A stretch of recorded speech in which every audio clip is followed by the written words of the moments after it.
discussion? If not, all in favor, please say aye. Aye. All that opposed, the motion carries. Do I have a motion, board members certify that only items on the closed session agenda were discussed in closed session? So moved. We have a motion with a second. Second. Any other discussion?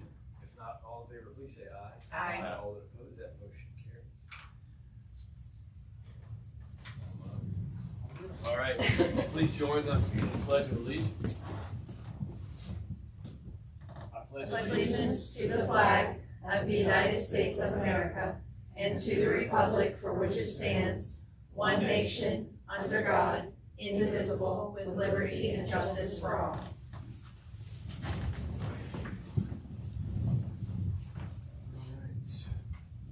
Now,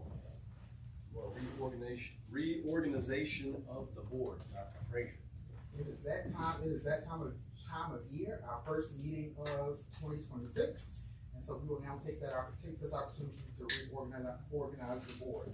So at this time, do we have any nominations for chair of the board? I'd like to nominate Chase Evans as chair. Is there a second? Second. Are there any other nominations for chair? Hearing no other nominations, we have Mr. Chase Evans has been nominated and has been seconded for chair of the board. All in favor? Aye. Any opposed? Congratulations, Mr. Evans, you were now the chair of the board.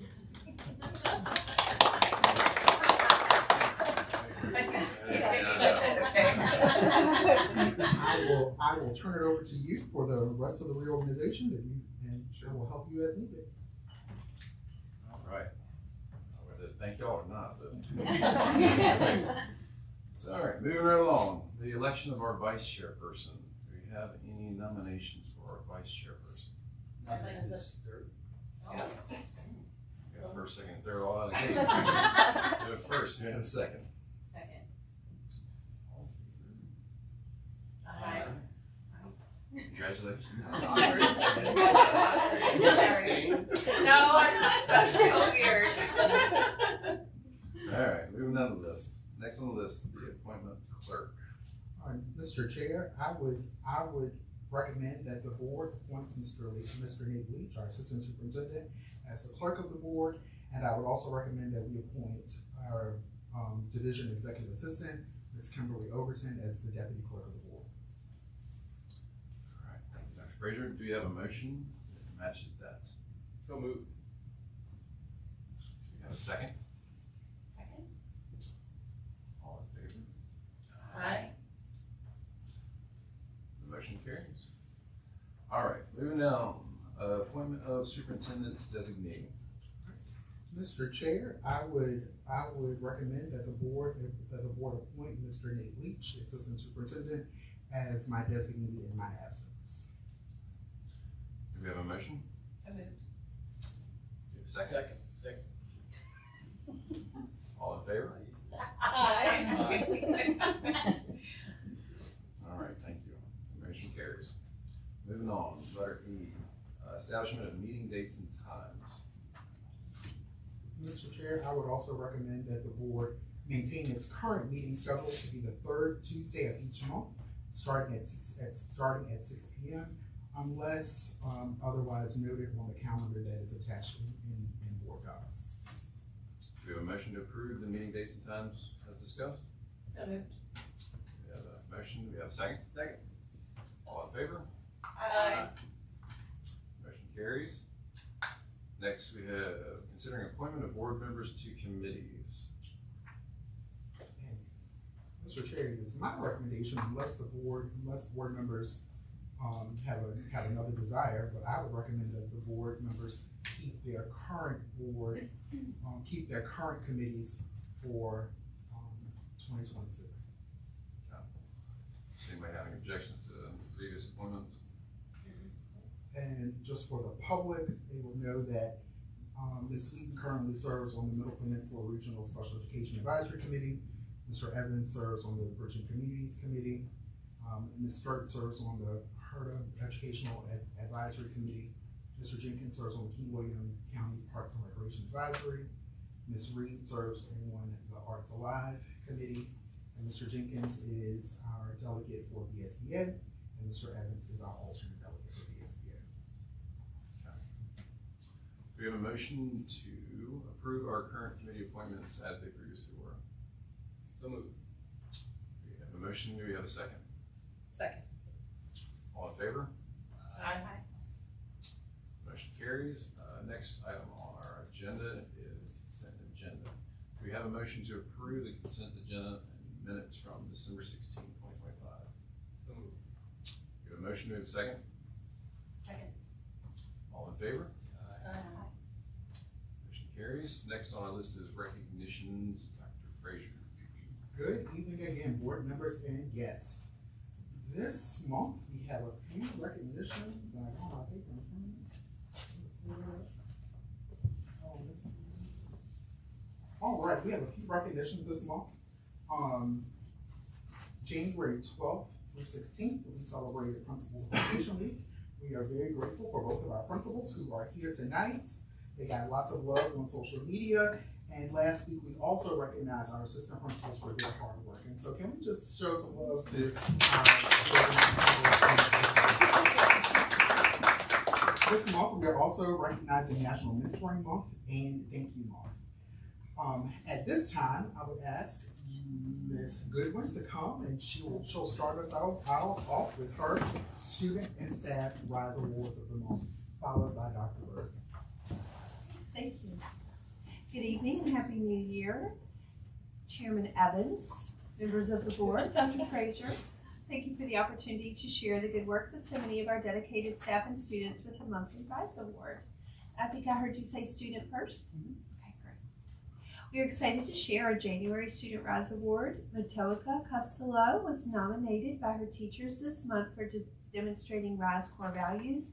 Just recently, a classmate was hurt on the playground and Matoaka assisted her friend. She calmly reported the incident to teachers and made sure that her friend was well taken care of. Inside of the classroom, Matoaka is a hard worker and an excellent member of our school community. She's an honor roll student who demonstrates the point of promise each day. Her teachers say that she has empathy for others and is a joy to teach. We are proud to have Matoaka as a part of our Pointer family and know that she is deserving of this special recognition. This month, we proudly recognize Ms. Brittany Ferguson, one of our dedicated second grade teachers, for her ability to build strong relationships with her students and teammates. Her classroom is the best example of student-centered learning. Ms. Ferguson works collaboratively with her co-teachers and has created a safe and nurturing classroom where students are engaged, supported, and having fun while learning. It is not unusual to see a steady stream of older children coming from her hall in the mornings. Her former students love to come by and say good morning to one of their favorite teachers. When asked, her colleagues shared that Ms. Ferguson has a calm, kind, and caring, understanding approach with her students and colleagues. She's easy to communicate with, open to collaboration, and creates a supportive environment for all students. She shows incredible patience with students who need extra support academically, socially, and emotionally, and we are lucky to have her. Another teammate shared that Brittany creates a compassionate classroom, making sure that everyone feels safe and valued. Students know they'll be patiently supported to achieve their best. Colleagues can willingly and openly share ideas and strategies, and everything she does goes about bringing the best out in those around her, and our school is better because she's here. For these reasons and many more, we are proud to recognize Ms. Ferguson for her dedication, commitment, and genuine love for her students in our school. Thank you.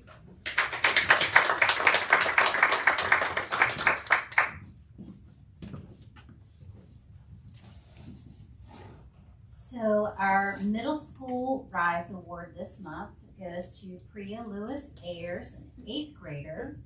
She was nominated by her teachers for building relationships and demonstrating excellence and building relationship with her peers. Her teachers say that she works diligently, participates, and is attentive in class.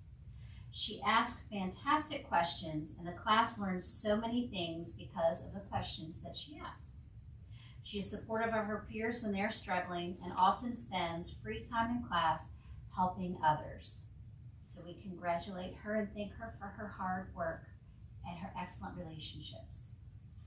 Our high schooler of the month is Kiara Austin, a 12th grader. She was nominated for building relationships and demonstrating excellence in the classroom. One of her teachers said that she constantly goes above and beyond to help keep the yearbook on schedule and in high quality. And her teacher said she constantly looks for opportunities to do much more than what is asked and approaches every day with a positive attitude. She's communicative, thoughtful, and very dependable. So we thank them both for their hard work and for their positive contributions. Our Staff Rise Award this month. This staff member is described by students as cool, fun, caring, and sweet. Students say that this teacher is always in a good mood and will always explain something to students in a different way. This teacher is patient with students who process information differently from others, and this teacher helps when students forget something. One student stated, "She makes learning easy and fun. I have the most fun. I learn the most in her class." Another student said, "She is the best and makes people feel comfortable and safe and makes learning fun and interesting." So our winner this month is Mrs. Foster.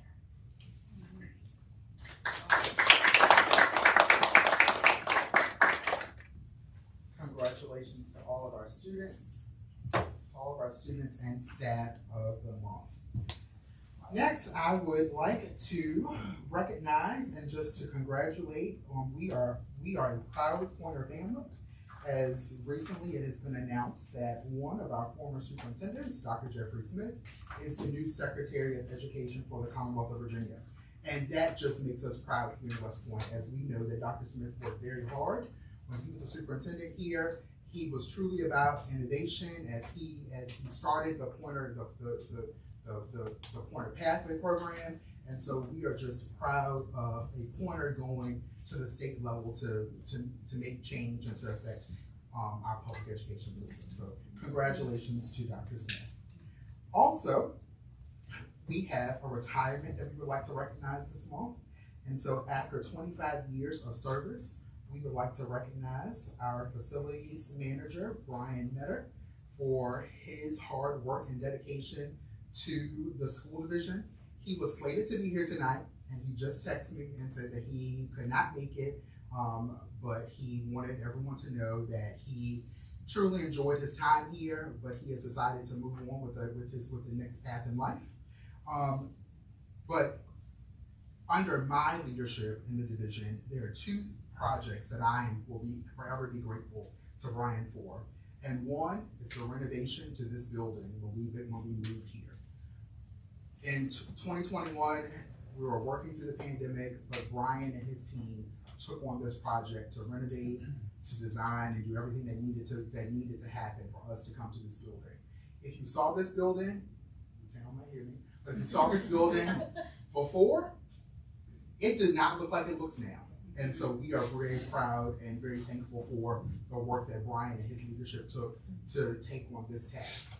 And also at the middle school, high school, room 154, the special education room that Casey Crump is in now. We had a vision to be able to offer some family living skills to those students. And Brian took the lead on being able to add the kitchen, washer, dryer, and those types of things to that classroom. And he was so proud of his work, but we are also proud of the work that was done. And we will forever be grateful to Brian for that. And so we say, congratulations in your retirement. We all want to get there one day. And so we are just extremely proud of the things that he was able to do here in his position here in West Point Public Schools.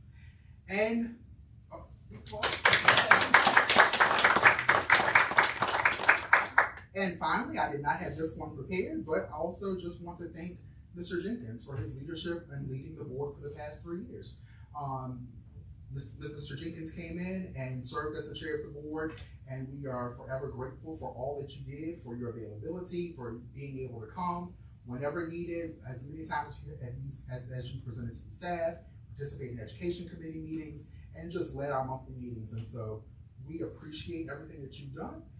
We're glad that you're still here, but we know that you no longer being chair and passing the torch to Mr. Evans is also a good thing as well. So congratulations and thank you for everything that you've done for Westmont Public Schools. Thank you. Mr. Chair, that concludes my recognitions for this month. Thank you for all the RISE awards, and so thank Brian. I don't know if you'll watch it or not, but I know it's not an easy job taking care of facilities. So I don't know whether to thank you or not. After I heard that list of all the stuff, I was like, I didn't know I'd still come to the meeting. Hey, did you get a ring for this? Yeah. all right. Next on our list, we have presentations. We have Dr. Ellis. Hello, Mr. Chair, Madam Vice Chair, members of the board, Dr. Frazier, and Mr. Leach. Thank you for having me here tonight. I'm always excited to get to talk about bridging communities. Sometimes my husband probably like me to shut up about it, but I'm proud of it, and I'm very excited that I get to do this every day. I also brought with me 2 students today who I'm going to welcome to the podium in just a little bit, but I made a quick slide presentation for you just to kind of show you a glimpse of what we do day to day, kind of what we stand for. Mr. Jenkins, you know all this because you used to work on our board as well, and Mr. Evans is my board chair also, so double duty for him. So the rest of you, He's like, oh, he's like, wait a minute, it's January, this might change. All right, so Bridging Communities, we are a regional career and technical center. We are located just up the road in New Kent, next to the courthouse in the historic school. Just a little bit about us, we have 6 different schools that come to us. We have about 220 seats. So if you look on the first slide here, you can see how many seats each school pays for. Those are allocated seats. The idea is that each school is able to fill those seats. If they're unable to fill them, then we've allowed the other school divisions to fill those seats just in order to keep the school filled and give as many students the opportunity as possible.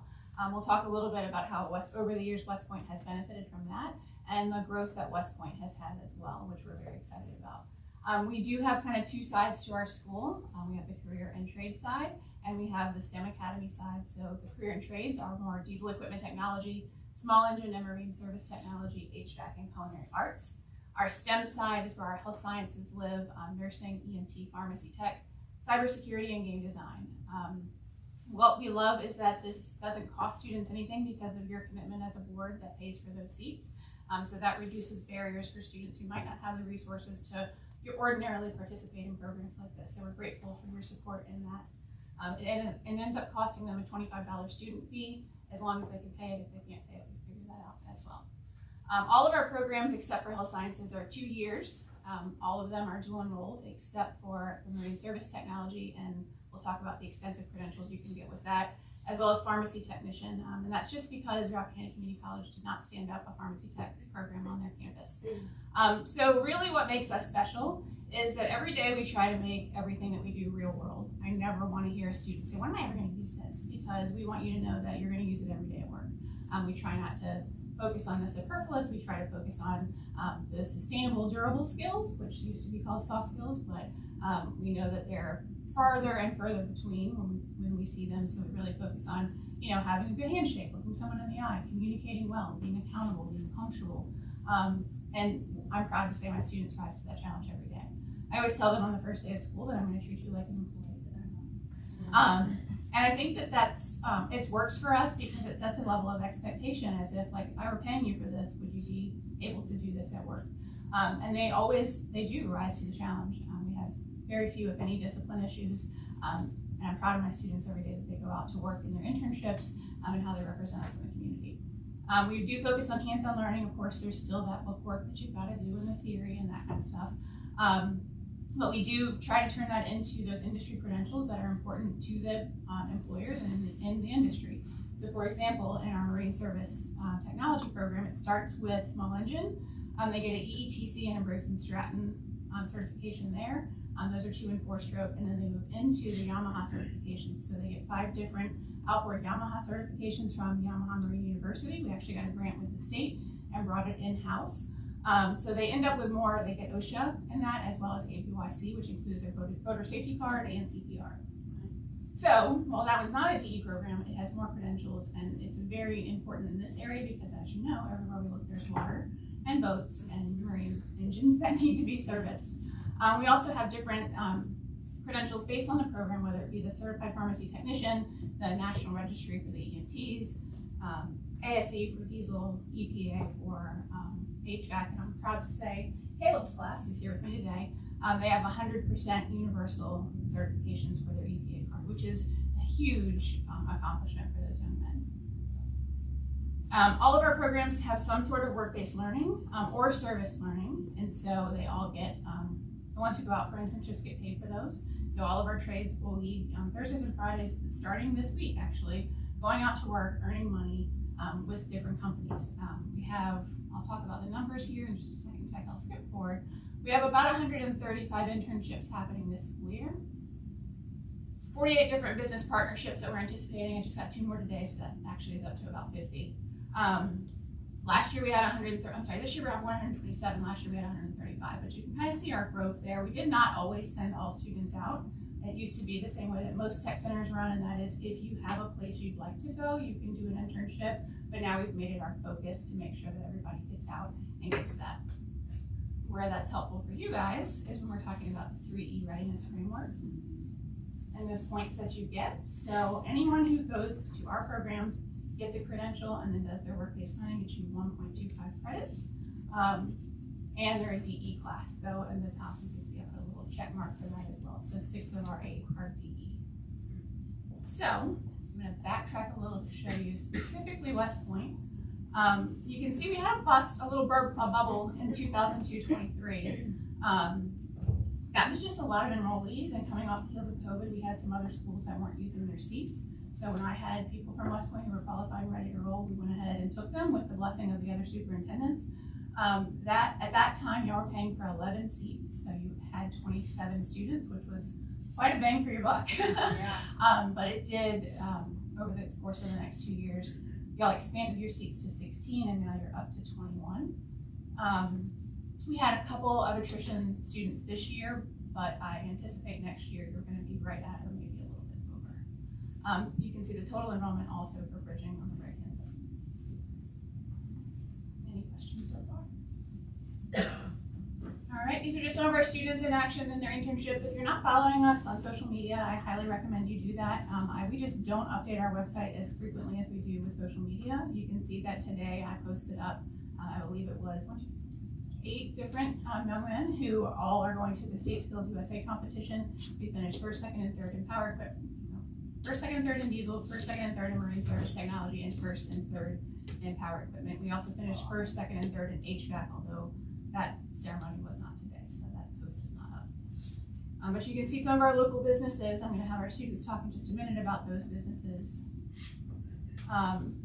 Where we'd like to see ourselves grow, an electrical program would be the next thing that I'd like to add. So that would focus either on residential or commercial electricians, but also if we could get into the transmission and distribution side of things. I think an early childhood or Teachers for Tomorrow would be awesome. I think that we would have to see how that affects each of the divisions, because I don't think everyone benefited greatly from them in further divisions that are further away.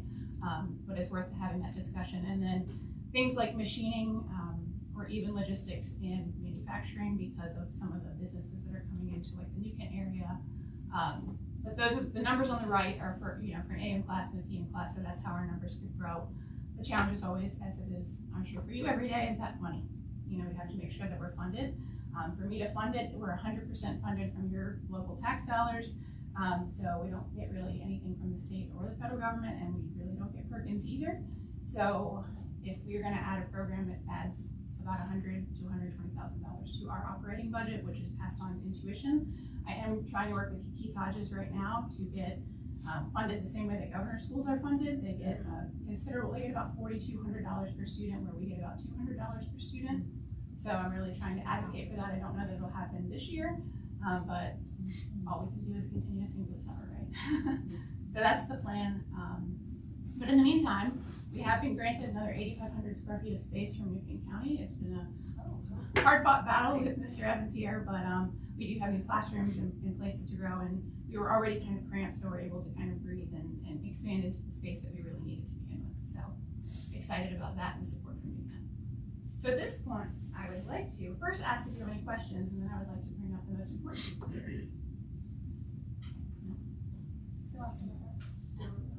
All right, well, want to get over one? All right, so Caleb is one of our HVAC seniors this year. I'm really proud of him. I asked him today to come, and he was like, "Yeah, I'll be there," and he was excited to be here. So if he wasn't, he at least convinced me that he was. So come and talk to us about your experience and what your thoughts are with bridging. Well, I came to bridging more because I've always been interested in like hands-on work. I've never really been one to sit down still in a classroom doing paperwork or sitting behind a computer. And like shop class was always my favorite, so I found bridging as like an expansion of shop class pretty much for me. And so I landed on the HVAC program because Dr. Ellis came and talked to us our sophomore year, and it really interested me, at least in HVAC. And after that, just applied, got in, and obviously it's not gonna be all shop class. There's classroom and then there's shop, so you learn it on paper, on the board, then you immediately go down to the shop and apply it.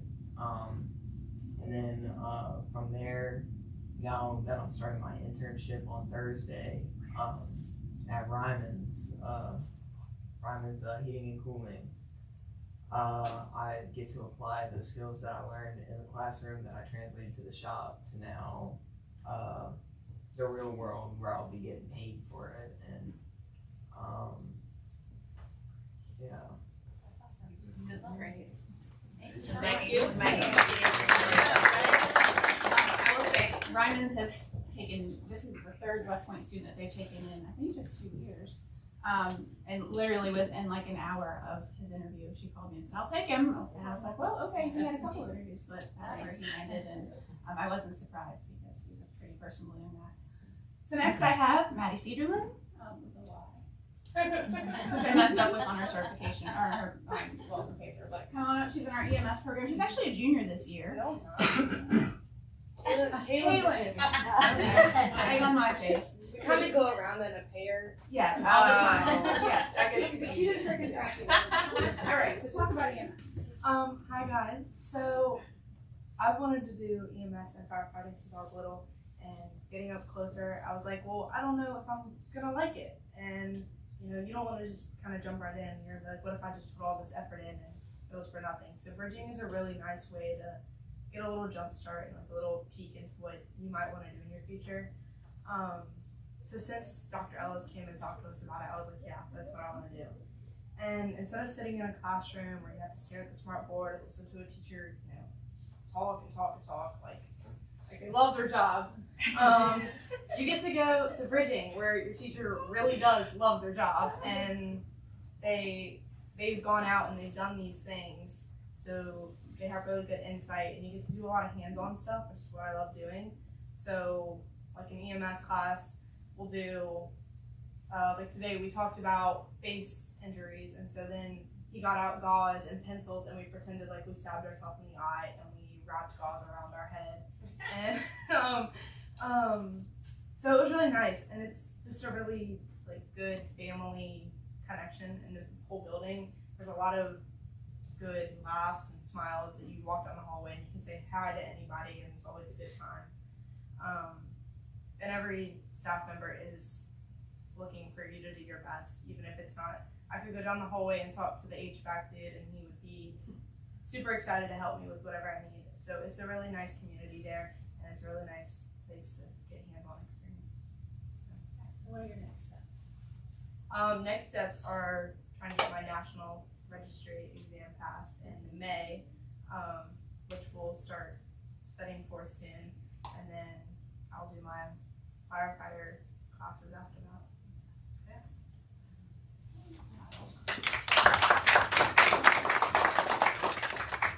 So it really is the best place to be because kids get to come to me to learn the things that they've chosen and that they're excited about doing, and no offense to any math teacher, but it's not Algebra 2, and I don't have to convince anyone where they're going to use this in the future, because I think they all kind of have an idea where, and if it's not the skills, like we have students who come in and maybe they do HVAC and decide HVAC isn't for them, and they decide to go to plumbing or something different, but what they're taking with them is that like understanding of hard work and work ethic and accountability and the communication and all of those skills that we know that if you have those, you can really do anything, but it's nice that they also have the other skill set and credentials as well. So thanks for your support every year.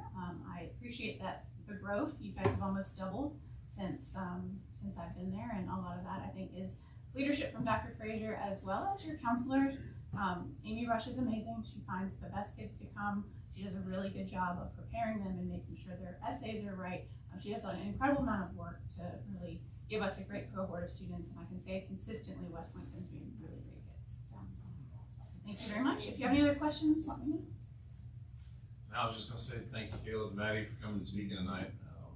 I honestly, one of the things I heard from y'all and I heard from Dr. Ellis is that y'all are prepared for the next chapter. I can hear it in the way you talk about your interaction with other people, how excited you are about your profession, and to hear Dr. Ellis kind of echo all that. And I can just say that I've known companies that have reached out trying to get graduates from bridging, and they've already been taken.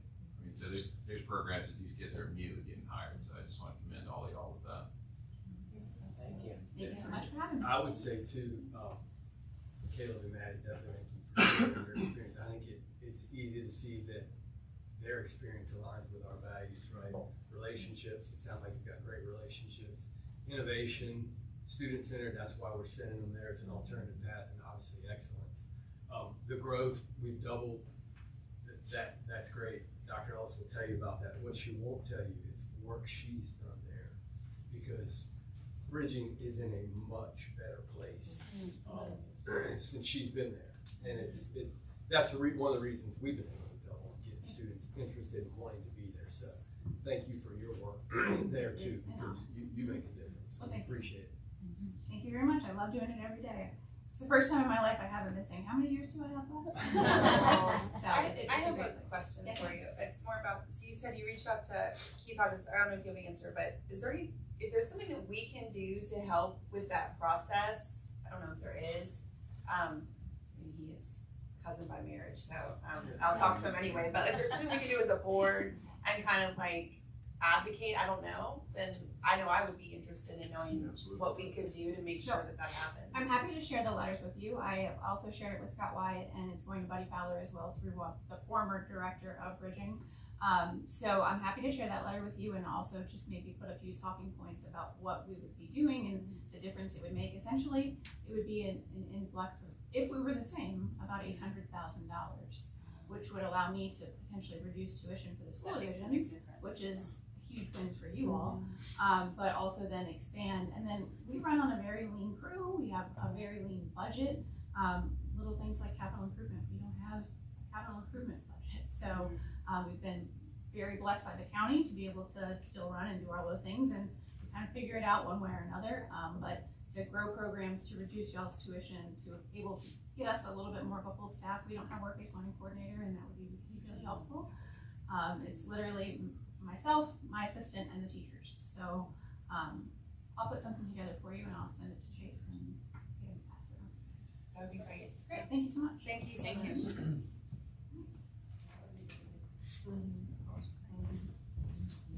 Thank you so much. Next on our agenda, we have delegation.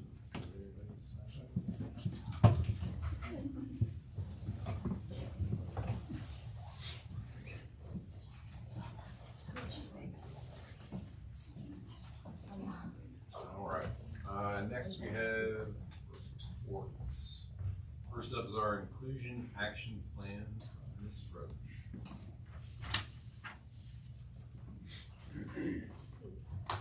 Good evening, Chairman, members of the board, Dr. Frazier. Thank you so much for this opportunity to bring good news about special education. Always enjoy my time doing that. So according to legislation, we have to complete and report the results of a self-assessment and action planning instrument once every 3 years. And for some people that are around the table, they're very familiar with this process. So I'm very grateful for SEAC and members of the SEAC committee, my teachers, administrators, because it really is a group effort. So we have wonderful people who are involved in the process. Inclusion improves outcomes for students with disabilities by meeting their needs to the maximum extent possible in the general education setting. And so that is based on IEP team decisions and conversations that are held at the IEP table. But part of this process is making sure that we're looking at the procedures that we have in place division-wide over the course of time. So we do that in a variety of ways.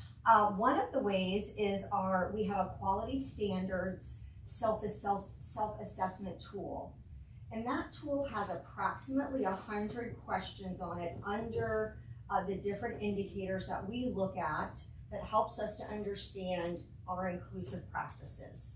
And that goes from our Tier 1 instruction, to our staffing and resources, to how we schedule kids, to our family involvement. So there's 9 major indicators, and that self-assessment tool helps us to sort of rate where we are.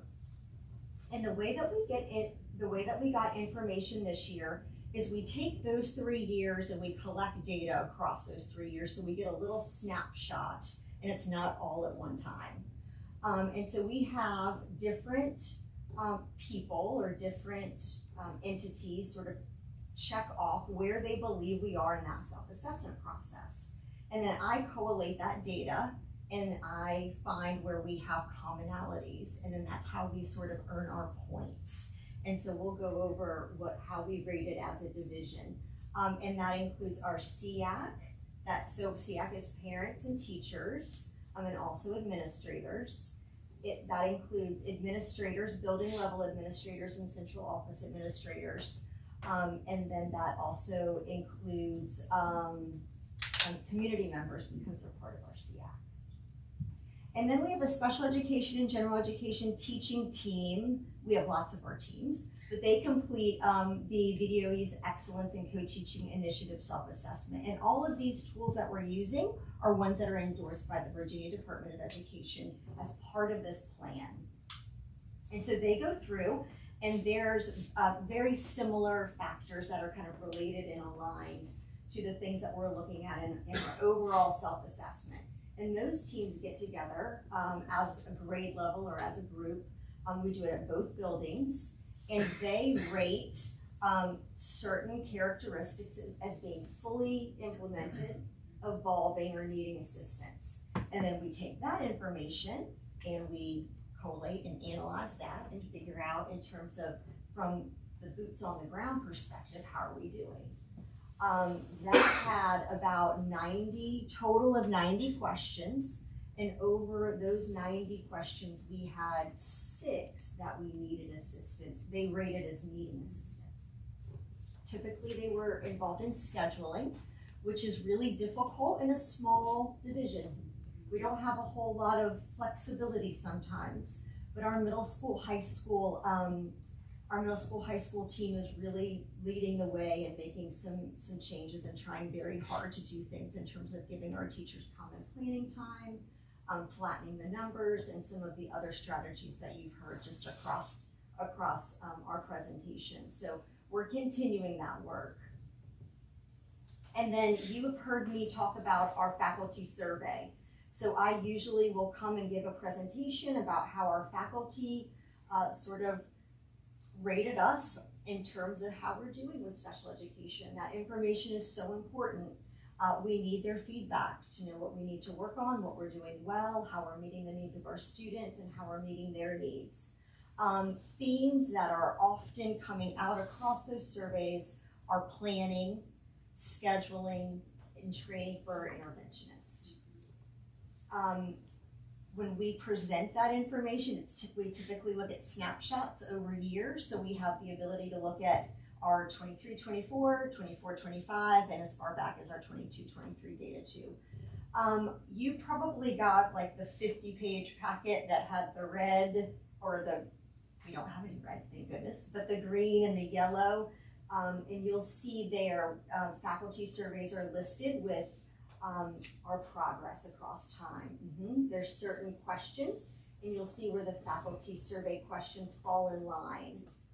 So that action tool gives us an opportunity it's like a running record of how we're doing. Where are we providing professional development? Where do we need to continue to provide professional development?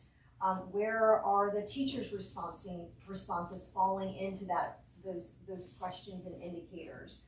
So that's a great planning tool for us to just kind of keep revisiting. One of the things that we have done over since I've been in this position and even a little bit prior to, is we've been leaning on our SEAC a lot to be part of this process. And one thing that I think we're going to pivot just a little bit in moving forward is having some school-based teams be part of that, because we want our school-based teams and our teachers and our collaborative teams to also be really driving the process. But our SEAC is important because that's where we get our community information from, our parent information. So just a really big thank you to everybody that's involved in responding to our surveys. Mrs. Sturts, thank you for the input about, like, let's get our response rate up. We need to. So we're brainstorming some of those ideas. That survey is getting ready to go out. And we know that teachers have a lot on their plates, but we really value their input. So we are brainstorming some ways to increase our response rate.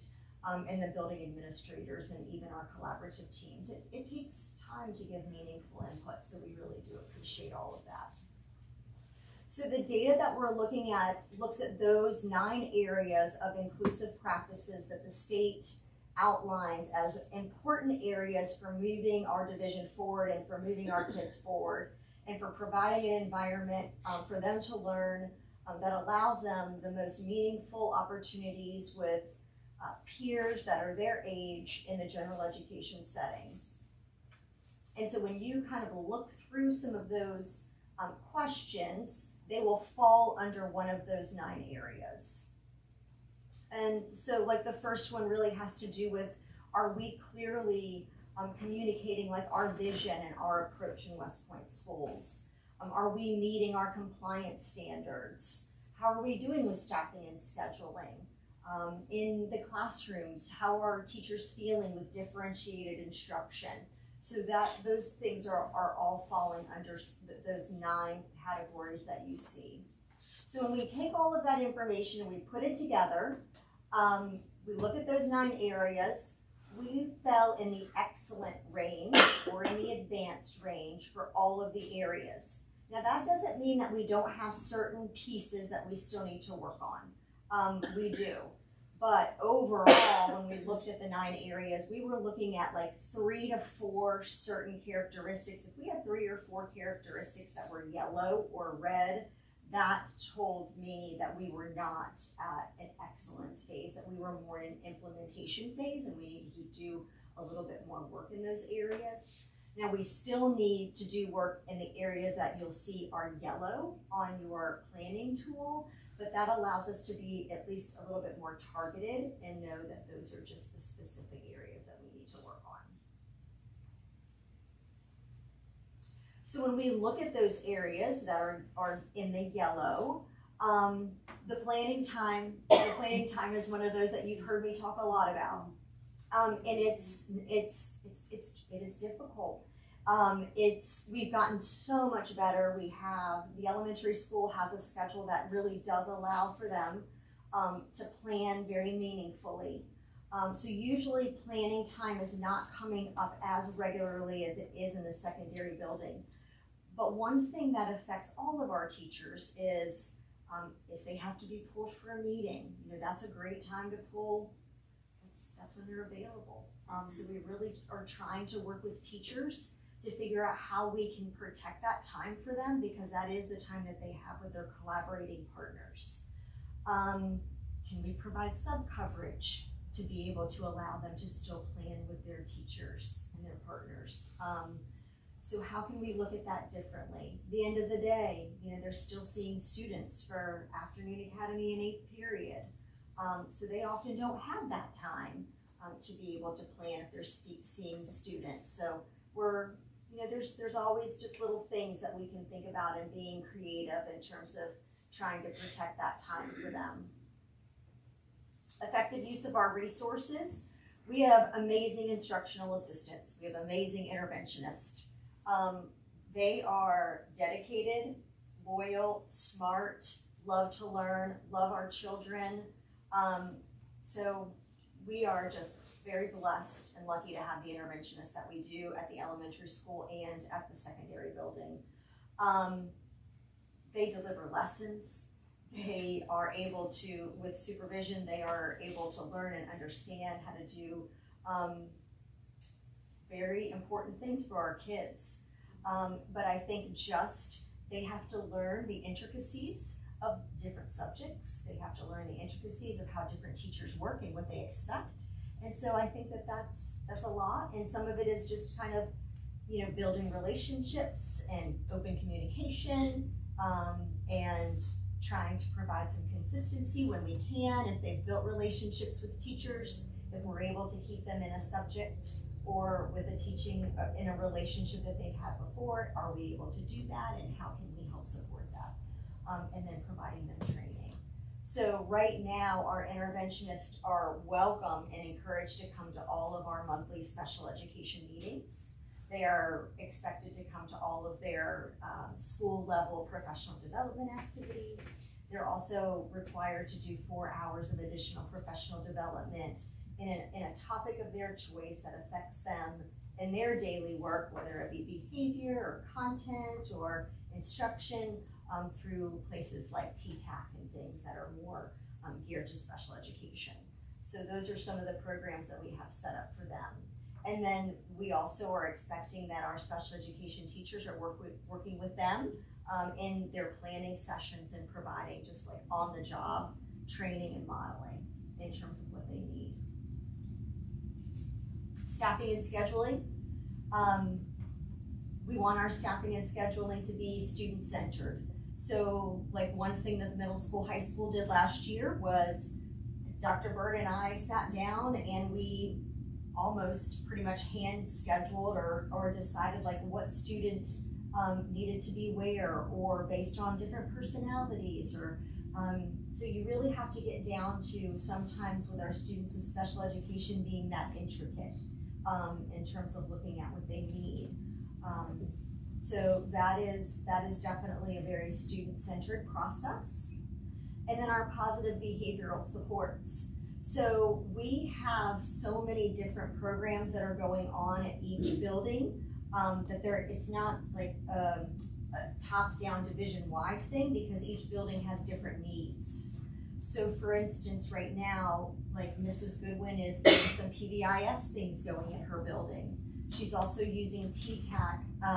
She has a cooperative behavioral team that's working together based on grade levels that have been identified that need some and have asked for some additional training.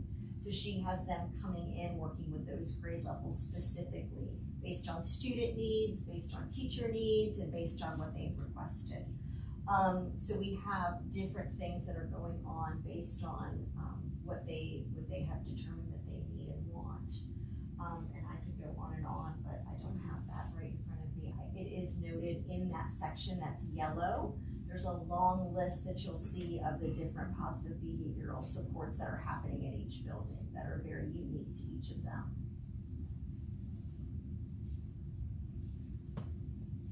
Any questions? Is it possible that perhaps, I don't know if it's feasible this year, but maybe to get a presentation on what those positive supports in place are? And do we have an official MTSS? I'm on MTSS, so I know. I was just curious if we had an actual MTSS, because that deals with tier 1, tier 2, and then the tier 3.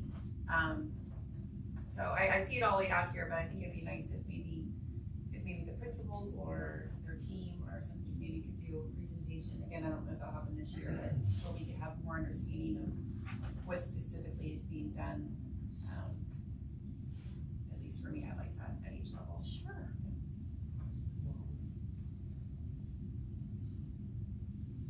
Thank you. for all your hard work. Thank you. I appreciate your time. Yeah, I like that your planning tool has metrics of success too. Yes. I like Yeah, it keeps us on track. Helps. that. Up next, fall athletics, Mr. Robinson.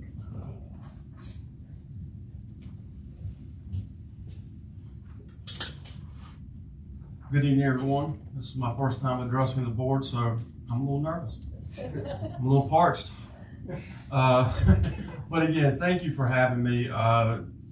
Chairman Evans, I look forward to working with you. I see less than 5 months in, Mr. Jenkins has stepped aside, so I can tell my leadership is off to a rousing start. But getting back to why I'm here. My girlfriend used to tell me it's not you, it's me. But getting back on track, and the reason I'm here, I'm asked to come 2 or 3 times a year to address and provide an update or hit some of the highlights and the recognitions of our student athletes that are representing our community and our school in the fall. This fall, we sponsor teams for cross country and boys and girls, varsity football, golf, JV and sideline cheerleading, and JV and varsity volleyball. Those participation numbers are football, golf, and cheer have slight increases in that participation, so we're very proud of that. The chart that you do see in front of you, I do want to point out that 119 for the fall of 2025, when you compare those numbers, that might alarm you to a certain degree. I would just ask you to be mindful.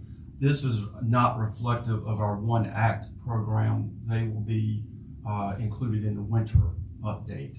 So that's 30 to 35 students that would be involved. So that sort of fills in that gap just a little bit. I wouldn't want you to be alarmed unnecessarily.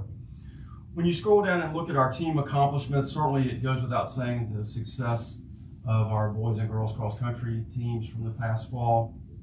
The boys team across the board, their times improved from week to week. The girls and their accomplishments are really just incredible. Really stepping in September, I really just didn't want to get in the way and interfere with anything they were doing. But our girls program finished second in the districts behind Matthews, and then returned the favor at the regional meet a week later and won the regional championship. And I think what's impressive, and I'll touch on that when we get to the individual side, but we certainly want to recognize their regional championship. And then again, as a team, our girls finished third in the state meet that was held at Green Hill Park in Salem. Our golf team, again, their participation numbers continue to rise. We had up to 5 golfers that advanced in the regional tournament, so that again is an increase from last year to this year. Our sideline cheer is incredible with what they do with our pep rallies and spirit days, and also working with not only our school community, but the West Point community as a whole, with Crab Carnival and the different homecoming activities such as the parade that we have each year. Volleyball, their win and loss record improved from last year, improving from 3rd to 2nd, and their overall record of 13-10 was an improvement. Moving to some individual accomplishments, it's always hard because you don't want to leave anyone out. But again, I would recognize girls cross country. I've been very fortunate in my professional career to work here with a Class 1 school, but I've also been a part of a Class 5 and a Class 6 school. It's not very often when you have a team that has 4 students that finish in the top 10. And our girls did that not only at the district meet, but then took it a step further the following week in regionals when they had 5 that placed in the top 10. Not to get too far off on the tangent, I've only ever seen that in Loudoun County, and that's because that program was just on another stratosphere, having Olympic caliber runners as a part of their team. So it speaks volumes to what those young ladies accomplished this year. Boys cross country, certainly would be remiss to not mention Quinn and Andrew for their accomplishments at the district level. Football, while again kind of in a rebuilding year, certainly we had a number of young men that did a great job and were very committed to the sport of football and earned various recognitions. And certainly with girls volleyball, I'd be remiss not to mention Gabby Stover, who again, the team improved. We had several members make all district, but she was recognized as player of the year for the district. And that's a great accomplishment because that's voted on by the opposing coaches. That's not something that we do as a school, but she's recognized and voted on by opposing coaches. I touched on our girls team at the regional level. Again, Quinn did a fantastic job with the boys team finishing second. Harlan, again, not to single out or miss any of our other football players, but Harlan was the one individual that earned both district and regional honors. Again, Gabby earned second team at the regional level.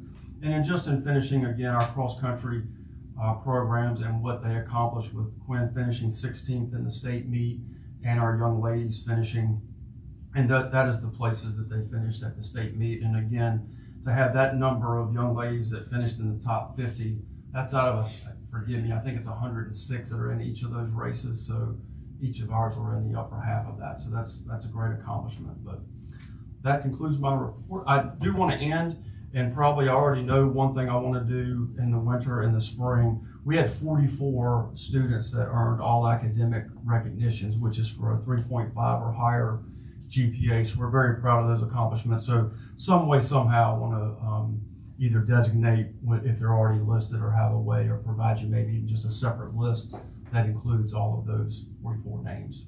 Hopefully I will just continue to increase. But with that, I will open it up to any questions or address any concerns you might have. No, it's impressive. Yeah, it's good to see that we got so many kids that are not only phenomenal students, but phenomenal athletes as well. Absolutely. Good. Absolutely. Thank you. Thank you.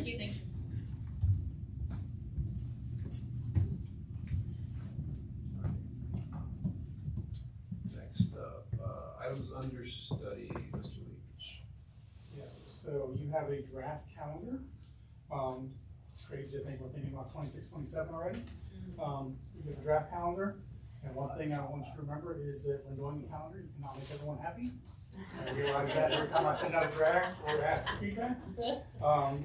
So what we did for the process is created a draft very similar to this year's calendar, and then created another draft that took those 3 professional learning days at the end of the school year and built those in throughout the year. Because what we realized is there's a lot of things we want to share with staff, but wait until the end of the year, doesn't really make a lot of sense. And then by the end of the year, the teachers are kind of worn out, and they may not be the most productive time.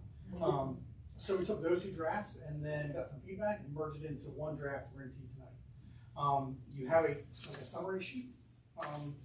Just a couple of highlights that I'll mention on there is Labor Day is a week later next year, so the start date will be August 24th for students, so they actually get an extra week over the summer.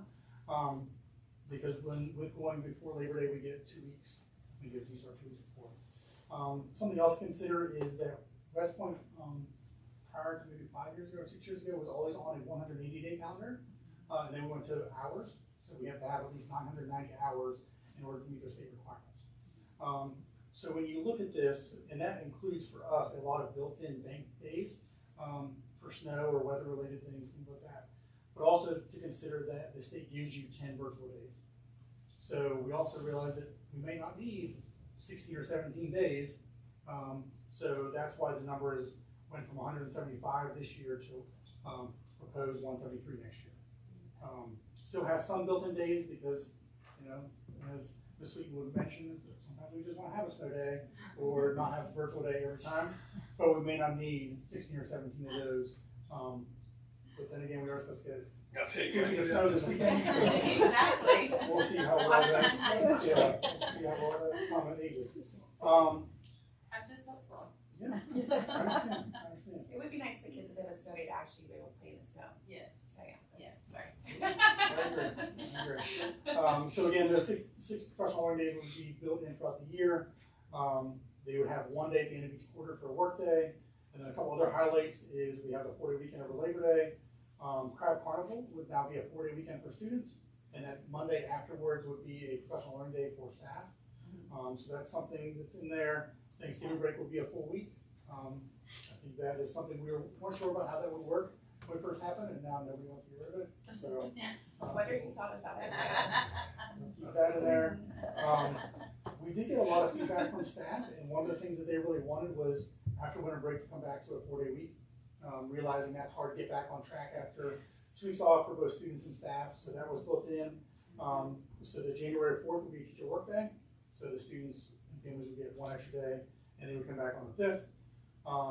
Spring break next year, when we align that, we look with Dr. Ellis on bridging, because we have a lot of those students. I know that impacts some of our families where we're not at the same spring break as our other members of our household, so I understand that. 3rd year in a row. But spring break will be March 29th, and April 5th is a Monday. Teachers will come back to work day after spring break, and students will come back on the 6th. And that just aligns because that's the end of the quarter, so that will be the next day for a work day. Graduation will stay on May 28th, and the last day of school for students will be a half day on June 4th. Again, nothing you need to vote on now. We'll continue to get some feedback and update you, but our hope is that we would be able to finalize and approve a calendar at the February meeting.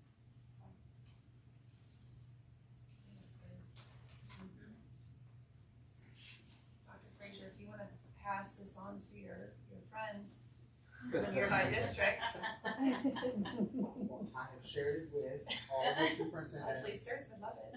I have shared it with all of the superintendents that participate in the communities, but we have not gone. You cross that bridge. All right. Any other questions? Thank you, Mr. Leach. Moving on, action items. First on the list, action item A. Everybody has been distributed the expenditures and revenue reports. We have a motion to approve the reports as presented. So moved. We have a motion, do we have a second? Second. All in favor? Aye. Motion carries. Next on the list, cafeteria expenditures. Any questions on those? Motion to approve our cafeteria expenditures. We have a motion, do we have a second? Second. All in favor? Aye. Next up, item C, personnel recommendations. We have a motion to approve personnel as presented. So moved. A motion, do we have a second? Second. All in favor? Aye. Motion carries. Next up, donations. We have one donation from the Ellis Olson Memorial Foundation for the West Point Middle and High School Drama Department. So much appreciated. Do we have a motion to approve the donations? So moved. A motion, do we have a second? Second. All in favor? Aye. Motion carries. Next item E, consider approving VSBA Code of Conduct for school board members. Remembering back to last year, I just want to look at it. Yeah, so we did rebrand that. It's a West Point Code of Conduct board. Correct? Okay. So do we have a motion to approve our Code of Conduct as presented? So moved. We have a motion, do we have a second? Second. All in favor? Aye. Aye. Motion carries. Next up, item F. Consider approving 2026-2027 WBPS Program of Studies, Dr. Hauser. I think she's just one that submitted that originally last month for study, so if there's any questions. Yeah. Sorry. No breaking That news. seems like a long time ago. Yeah. Are there any questions? There was just the one major change with the moving of some of the courses to an index based on not having a teacher who teach them right now. So. Anybody else have any questions? Not, do we have a motion to approve? Motion to second? Second. All in favor? Aye. Item G. Consider approving the SBA Policy Service Agreement. This is February 26th through January 31st, 27. We have a motion. A motion, do we have a second? Second. All in favor? Aye. Motion carries. That's it for our action items. Next up, we have information. Dr. Frazier. Anything you want to share?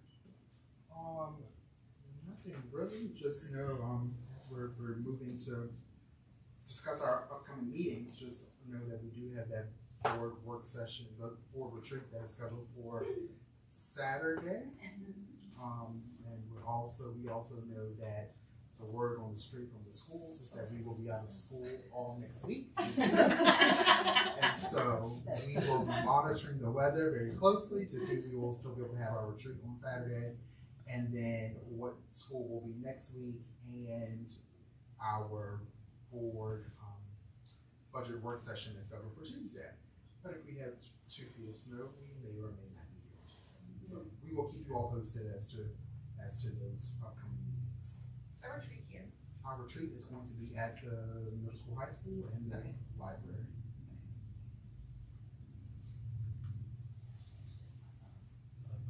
At 9 o'clock. Thank you, Dr. Frazier. Next up, future agenda items. So coming up next month, we have approval of our 2026-2027 calendar, and also our 2026-2027 student fees. Next up, it's just the upcoming meeting dates. Dr. Frazier touched on most of those. Is there any questions on any of that? Do we have a motion to adjourn?